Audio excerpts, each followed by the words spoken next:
Hello বন্ধুরা, আজকে আমরা দেখব স্যামসাং ডবল ডট যে ফ্রিজটি আছে ইনভার্টার। আপনার প্যানেল বোর্ডে আপনার দেখতেই পাচ্ছেন -20°C যে ইন্ডিকেটর লাইটটি ব্লিঙ্ক করছে। তো এটা কি সমস্যা, চলুন দেখে নিই।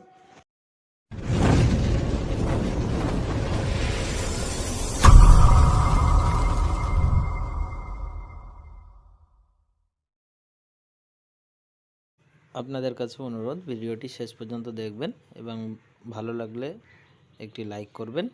আর আমার চ্যানেলে যারা নতুন তারা অবশ্যই সাবস্ক্রাইব করে নেবেন এবং এই ধরনের নিত্য নতুন ভিডিও পেতে। তো চলুন দেখে নিই।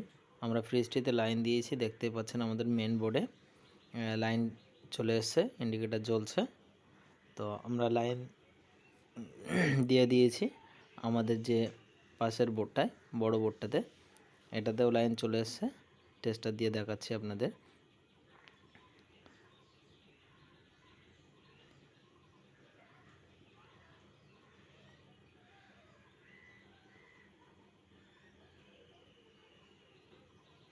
দেখুন টেস্টারেও লাইন আসছে, টেস্টারেও লাইন চলে এসছে, মানে এই বোর্ড থেকে লাইন চলে এসছে এই বোর্ডে। আমাদের ফ্রিজটিও চলছে, কম্প্রেসারও চলছে, যেহেতু আমাদের ইন্ডিকেটর লাইট অটোমেটিক জ্বলছে।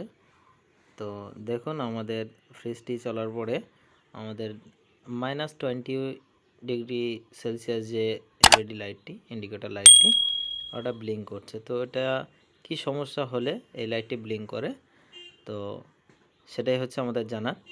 তো ফ্রিজটিতে সব ঠিক আছে, সব কিছু হচ্ছে, আমাদের ভিতরে ঠান্ডাও হচ্ছে, ফ্যান মোটরও চলছে, সমস্ত কিছু চলছে, সব কিছু ওকে। বাট আমাদের সামনের যে প্যানেলে আমাদের ইন্ডিকেটর লাইটটি আপনার ব্লিঙ্ক করছে।